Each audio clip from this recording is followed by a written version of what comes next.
મામલતદાર સાહેબ દ્વારા ઓવરલોડ પથ્થર ભરેલા ટ્રકો ઉપર લાલ આંખ। અમારા આઝાદ મીડિયાના માધ્યમથી અનેકવાર આ ઓવરલોડ પથ્થર ભરેલા ટ્રકોના ન્યૂઝ અમારી ચેનલના માધ્યમથી પ્રસારિત પણ કરવામાં આવ્યા હતા અને અમારા ન્યૂઝના સ્થાનિક અધિકારીઓ સુધી પહોંચ્યા ન હોય તેવું લાગી રહ્યું છે, પણ આજ રોજ જાફરાબાદના મામલતદાર સાહેબ દ્વારા ઓવરલોડ પથ્થર ભરેલા ટ્રકો ઉપર કાર્યવાહી કરવામાં આવી છે।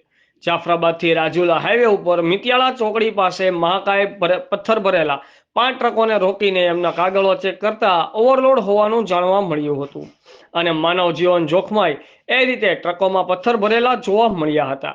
આ બાબતે મામલતદાર સાહેબ દ્વારા આ ટ્રકો ઉપર કાયદેસરની કાર્યવાહી કરવામાં આવી હતી અને બધા ટ્રકોને જાફરાબાદ પોલીસ સ્ટેશન લઈ જવામાં આવ્યા હતા। હવે જોવાનું રહ્યું કે આ ટ્રકો લઈ જઈને શું કાર્યવાહી કરવામાં આવે છે અને કેટલો દંડ આપવામાં આવે છે। આવા ન્યૂઝ જોવા માટે જોડાયેલા રહો અમારી સાથે, આઝાદ મીડિયા ચેનલ સત્યની સાથે। બ્યુરો ચીફ ભગવાનભાઈ ભરવાડ, આઝાદ મીડિયા લાઈવ, જાફરાબાદ।